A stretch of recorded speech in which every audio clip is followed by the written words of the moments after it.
And now, this is the Man in Black, here again to introduce our performance tonight of Suspense.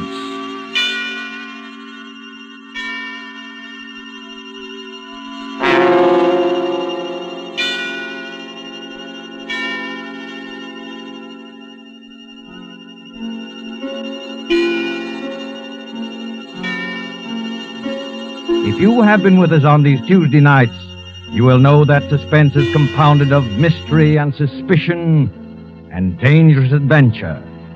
In this series are tales calculated to intrigue you, to stir your nerves, to offer you a precarious situation, and then withhold the solution until the last possible moment. And so, with 5 Canaries in the room, and the performances of MUNSON as Anita, Massen as Fifi, and with Lee Bowman as Ronald Denham, who tells the story, we again hope to keep you in suspense.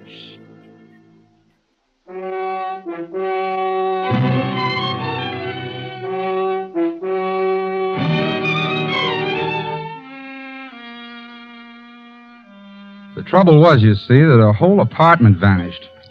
It's true.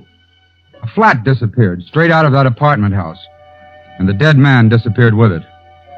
No, I'm not crazy. And in spite of what they said, I hadn't taken too many drinks. You see, I was getting married to Anita in another 2 weeks, and Jimmy Westlake gave a bachelor party for me.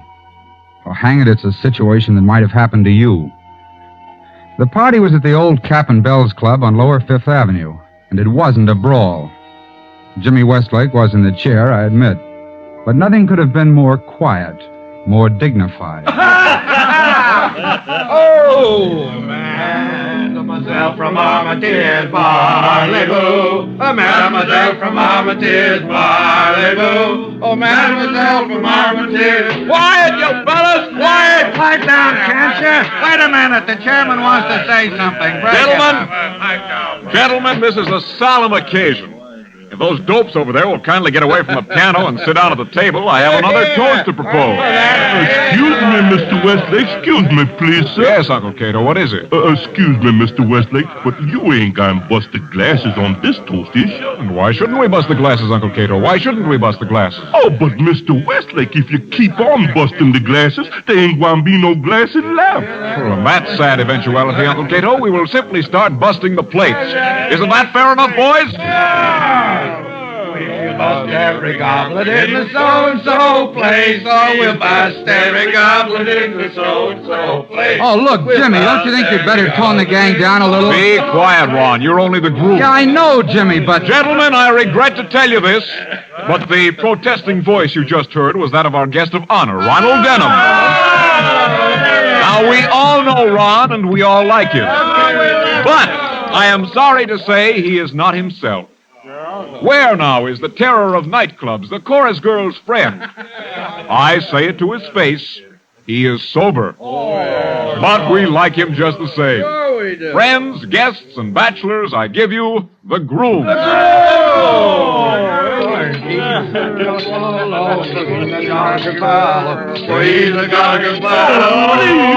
Please, gentlemen, don't bust the glasses. Hey, come on, Ron. Come on, say a few words. That's right, Ron. Get up. Come on. Now, look, boys, I thank you for all the good words, and I don't want to be a wet blanket on the party, but it's nearly midnight, and I've got to get home early.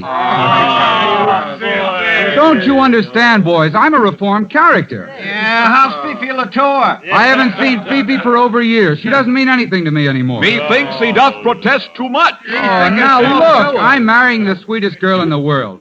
But Anita's a little, well, straight-laced. Oh, yeah. You know how it is.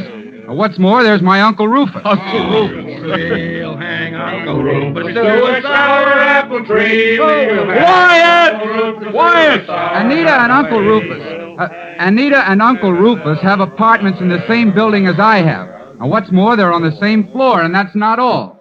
Tom Evans, the fellow I share my Hey, flat wait a with. minute. Where is Tom Evans tonight? What's the matter with him? Tom works for Uncle Rufus, and he doesn't drink. Oh, he works for Uncle Hey, Rufus, fellas. and he never Fellas. takes a drink. Oh, he works Wait. for Uncle Rufus. Quiet, you baboons, quiet. He's a Wall Street broker, and he's never in the zinc. Now, wait a minute. Will you put yourselves in my place?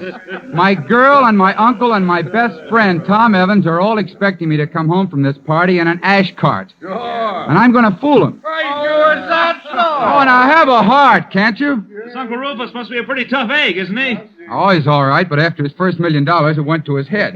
Has he got any human weaknesses? Yes, he keeps canaries. Oh, no, not the kind of canaries you're thinking. I mean the kind that go tweet-tweet in cages. Oh, what's the use?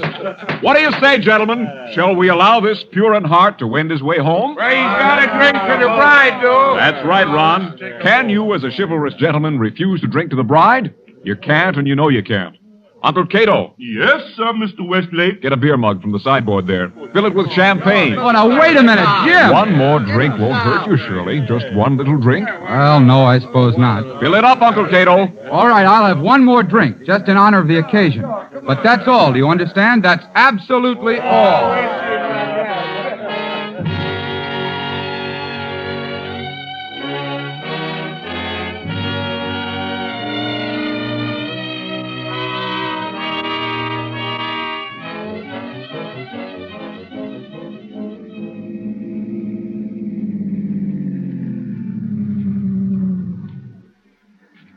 Here you are, sir.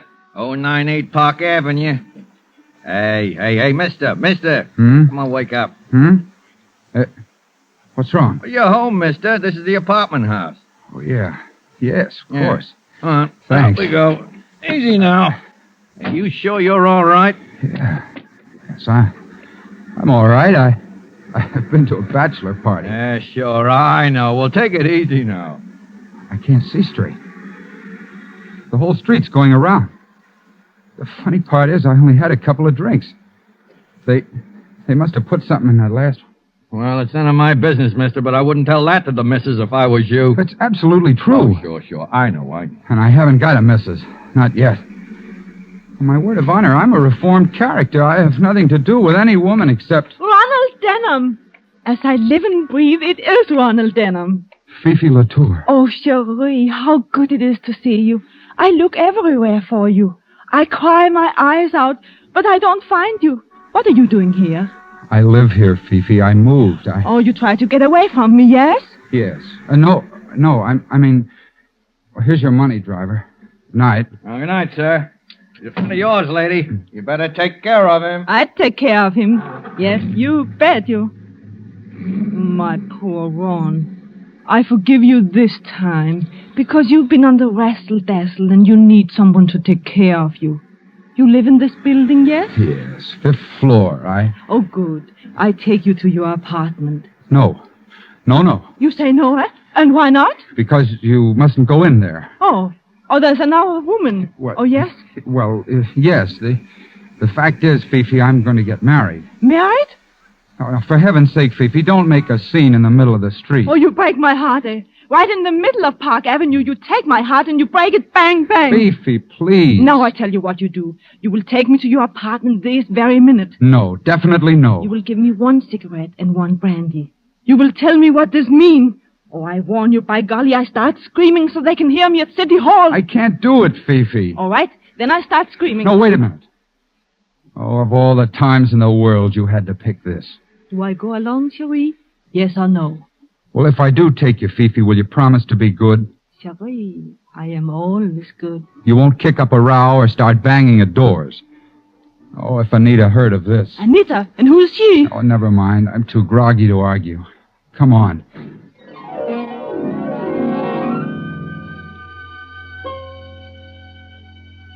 I remember going into that building. Dim religious light, deep carpets, an automatic elevator that you work yourself. I remember stepping into that elevator because the floor creaked. I remember pressing the button for the 5th floor. I took Fifi with me, and I took her into what the champagne told me was my own flat. Maybe you think that's funny. but it won't be funny much longer. Either the door of the flat was unlocked or my key fitted it.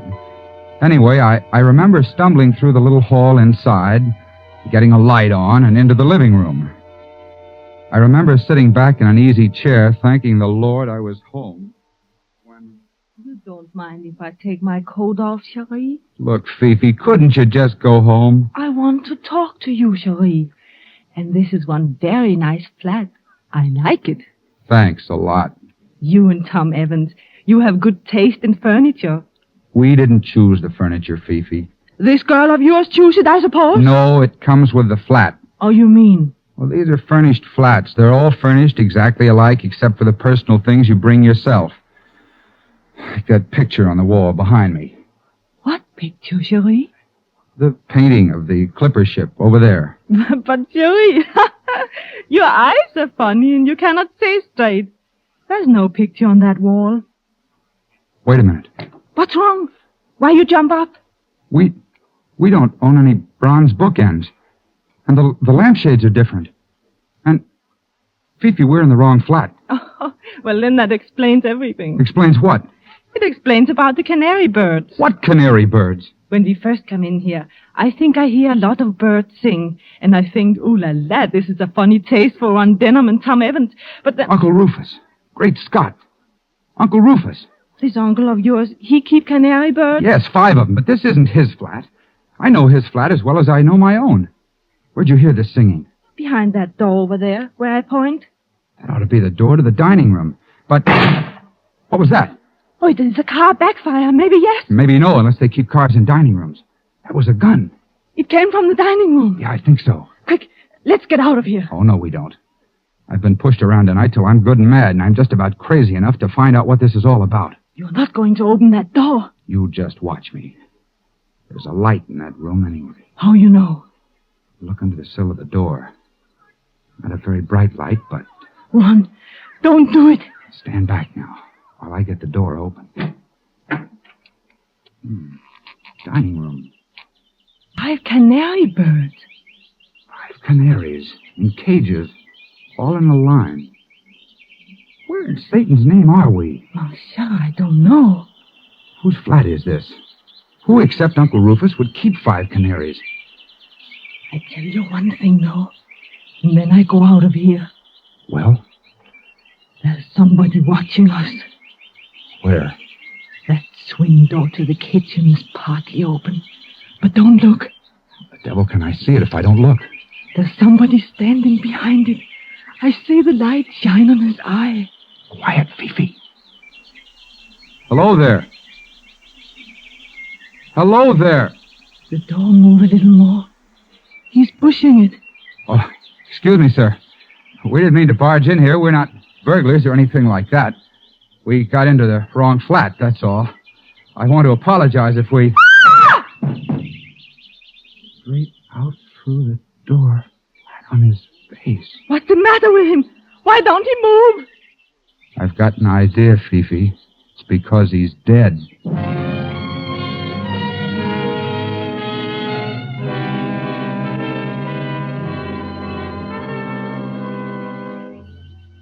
He was a little fat man with eyeglasses and a spade-shaped beard. He looked foreign somehow. And there was a bullet hole over his heart. You ask me what happened then? I don't know. Fifi turned and ran. At least I think she did. I bent over the man to make sure he was dead. And then something hit me. As though it hadn't been enough of a nightmare already, I could hear that blackjack strike the back of my skull. And everything exploded. I couldn't get my breath, and I seemed to be swimming in dark water. The next voice I heard wasn't Fifi's at all. It was Anita's. And... Ron Denham. Oh, my head. Oh, Lord, my head. Well, I'm not at all surprised. What's that, Anita? I can't hear you. I said I'm not at all surprised. Of all the disgraceful, dissolute objects I ever saw. Anita, where am I? Oh, darling, as though you didn't know. But I don't know. My head feels like a printing press in full blast. Well, you're out in the main hall, dear, on the 5th floor, sitting on the stairs beside the elevator shaft. That's true. But how did I get here? Oh, now, really, Ron. I must have been carried here. That's it. By your drunken friends at the club? Well, I don't doubt it in the least. No, Anita. No, you don't understand. I left that party early. I was cold sober. But the low hounds wanted to see me come home in bad shape. So they put something in my glass. Oh, naturally, Ron. Whiskey or champagne? Oh, no, Anita. I mean a drug of some kind. I was dizzy when I got here. Just as I was getting out of the taxi, I met... Well, go on, dear. Whom did you meet? Nobody, Anita. Nobody at all. I came up here to what I thought was my own flat, but it wasn't my flat. It was somebody else's. There were a lot of canaries singing and a dead man with a bullet hole in his chest. And... Well, this sounds pretty crazy, doesn't it? Yes, dear, it certainly does. Yeah, but it's true. Oh, Ron, I suppose I've got to forgive you. I always do forgive you. Now run along like a good boy and sleep it off, hmm? Listen, Anita. There's a dead man in one of these flats. A dead man? In which flat? Well, that's just it. I don't know. You're not saying it's on this floor? Yes, I definitely remember pressing the button for the 5th floor. Suppose you listen to me, dear. Now, don't make faces and rumple your hair. Just listen. There are only 2 other apartments on this floor. One is your uncle's. It wasn't his. I'll swear to that. Well, and the other is mine. You don't think I'm hiding a dead man? No, it wasn't your flat either. Well, then where is it, darling? A whole flat can't vanish and take the dead man along, can it? No. But I'll tell you something else, Anita. I've seen that man's face somewhere before. Well, whose face? The dead man's. Thick eyeglasses, square black beard, something foreign about it. I've seen him, or I've seen his picture, or... Oh, Ron, please. What's wrong? It's the elevator. Somebody's coming up. Oh, please don't let people see you. Your hat's smashed in and your tie's untied, and you look like nothing on earth. Well, look here, Anita. If it comes to that, what are you doing out in the hall in negligee and pajamas? Well, I wanted to make sure you got home safely. Ron, the elevator, it's Tom Evans and your Uncle Rufus. All right, I can take it. But your uncle can't. Now, don't say anything to him about this dead man. Promise me. Hold on, I've got it. Pierre Duroc. Who? Pierre Duroc. That's the dead man's name. He... And furthermore, Evans, you may expect to me that in this year of 1938, the prospect of a European war is so remote as not to be worth serious consideration. Excuse me, sir, but isn't that a little strong? Now, don't argue with me, Evans. No, sir. You may tell my secretary to... Look here. What's this? Oh, now look, Uncle Rufus. Oh, I can't stand any more of this. I'm fed up. Well, I don't blame you, my dear. Has this nephew of mine been annoying you again? Oh, no, of course not, but please don't pay any attention to him. He's drunk. For the last time, I am not drunk. I just want to ask Uncle Rufus before I go completely nuts whether he hasn't heard of Pierre Duroc. What's that, Ronald? What'd you say? Pierre Duroc, the French millionaire. Well, what about him? He's the man who always deals in cash on the line. Spot cash, even if it's $1 million. I saw his picture in the paper. He's in New York to put through a business deal with you, isn't he? Oh, indeed, Ronald. Well, you show a commendable interest in my affairs.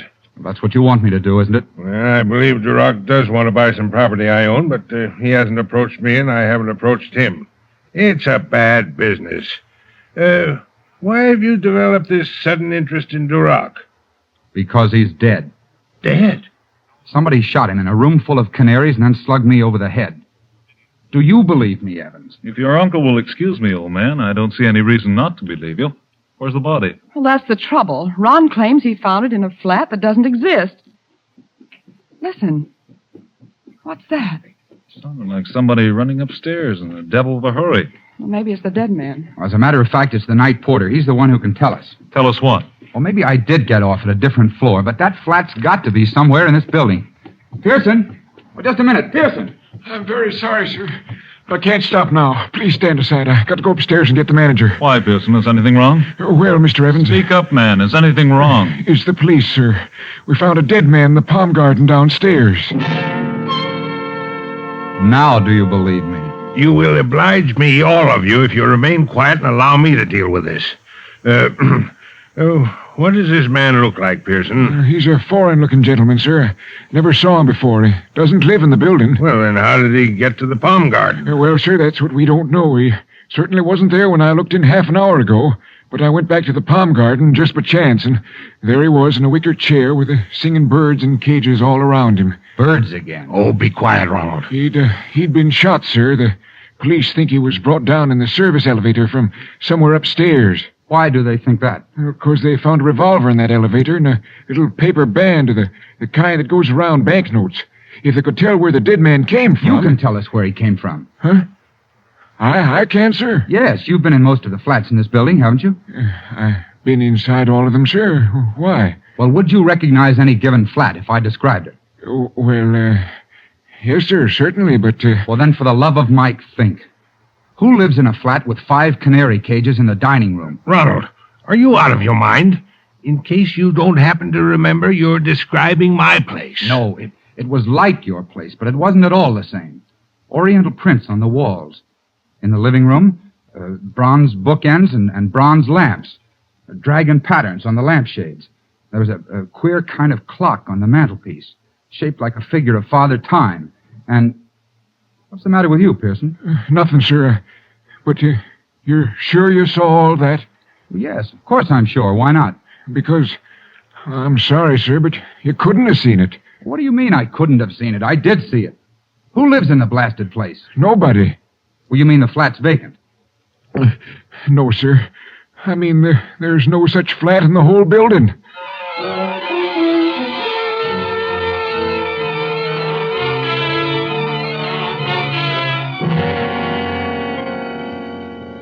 And that's the position I was in when the police took us down to that palm garden to see the body.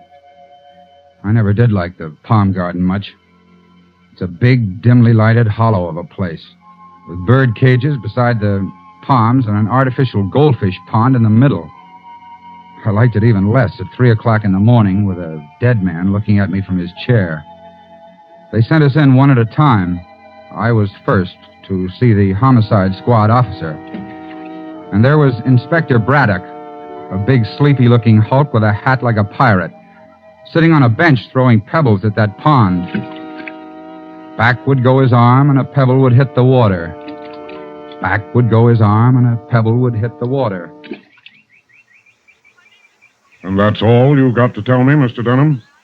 That's all, Inspector. It happens to be true. Oh, I believe you. After all, son, we've got corroboration. Corroboration from whom? From your other girlfriend, Fifi LaTour. Fifi's not here. She ran out of here as soon as Duroc's body fell through that door. Yes, but she didn't run far. A cop wondered why she was running and brought her back. Where's Fifi now? In that room there, talking to your official girlfriend. Oh, that's fine. That's beautiful. The one thing I didn't tell Anita. Why don't you wake up? Wake up? How? This isn't post office any longer. It's murder. And one of that gang out there shot Pierre Duroc. Are you serious? Serious. Sure, I'm serious. This is as clever and slick and mean a trick as ever went on the blotter. Pierre Duroc was one of the goats. You were the other. This uncle of yours is a fairly important guy, isn't he? Wait a minute. Just exactly what are you saying about the old boy? I'm saying he gets lots of publicity. This hobby of his, keeping dicky birds, must be pretty well known. Yes, I suppose so. All right. So if Duroc came to visit your uncle tonight... You say if Duroc came to visit my uncle. What you're forgetting, son, is that Duroc's an important man, too. He's a visiting foreigner, capital letters, and the department's got to keep an eye on him. Duroc did go to visit your uncle tonight, and he was carrying $20,000 in cash. What are you intimating? Murder. Inspector Braddock. Yes, Sergeant? That crowd out there is raising Kane, especially the old man and the French gal. Shall I let him in? Yeah, you can let him in now. No, more than an hour. Sitting in an anteroom without even hearing why we're here. I tell you, that Evans is intolerable. It's all right, sir. They probably know what they're doing. You think so, my friend? But I still don't know why I'm here. How very interesting, Miss LaTour. Such extreme absent-mindedness. Well, perhaps Ron could tell you why you're here. Oh, listen, Anita, I can explain everything. Can you explain the disappearing apartment? Well, that's better. I'd like, if you don't mind, to have a little quiet here. Now, which one of you is Mr. Rufus Denham? I am Rufus Denham, sir. Rufus Denham of Denham and Company. Can there be any doubt whatever about that? No, but I thought I'd ask. I was just telling your nephew, Mr. Denham, that Pierre Duroc came here tonight to see you. To see me, Inspector? That's right. I can only characterize that statement, sir, as a flat and downright lie. I've never met that man. I didn't say you met him. I said he came here to see you. Duroc wanted to buy some property from you, didn't he? Well, I suppose he did. And Duroc always paid spot cash, didn't he? Yes, I believe so. And just one more question. I imagine you've got a secretary. Yes, naturally I've got a secretary, Miss Helen Gardner. What about her? Somebody, posing as your secretary, telephoned Duroc at the Metropolis Hotel and spoke to him in very good French.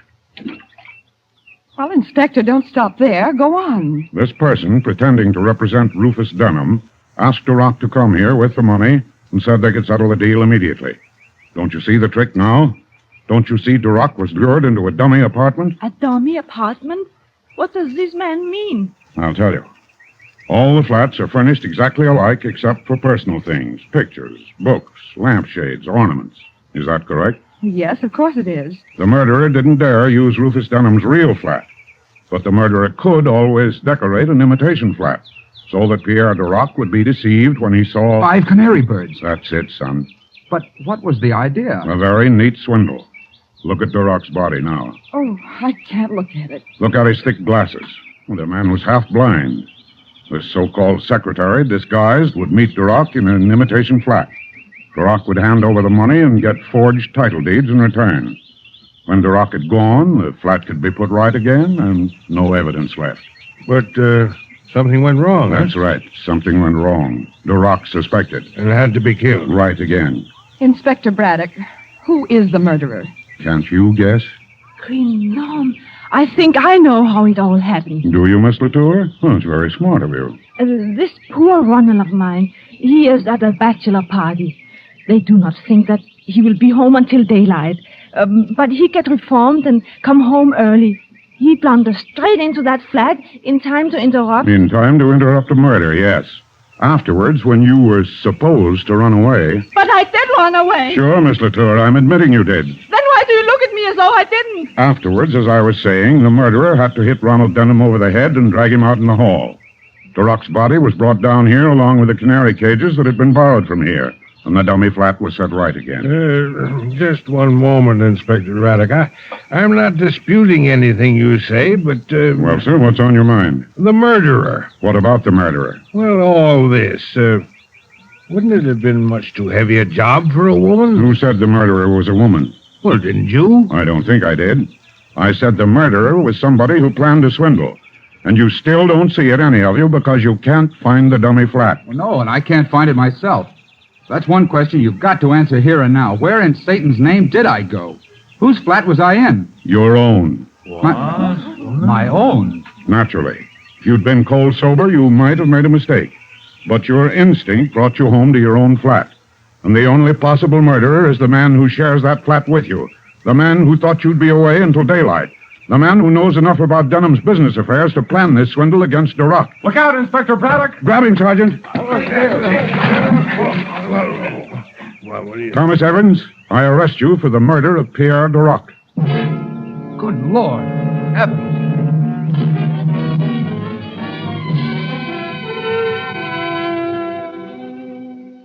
Well, that's about all there is to the story. Anita and I were married last week. She's a wonderful girl. I tried to talk her into our staying on in my old flat, but she said she just had to have an apartment which didn't have such a habit of disappearing. But we're very happy. We agree about everything, don't we, dear? Oh, practically everything, darling. But I still don't think it was cute of Fifi to send up 3 dozen canaries for a wedding present.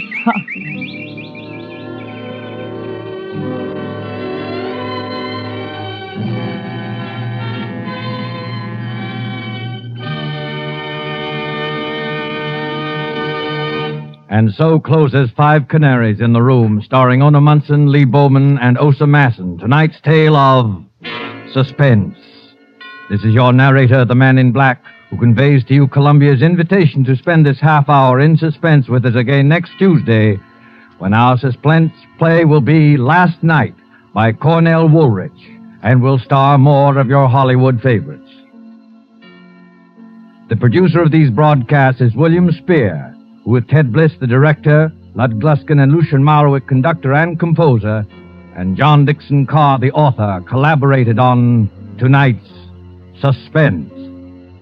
This is CBS, the Columbia Broadcasting System.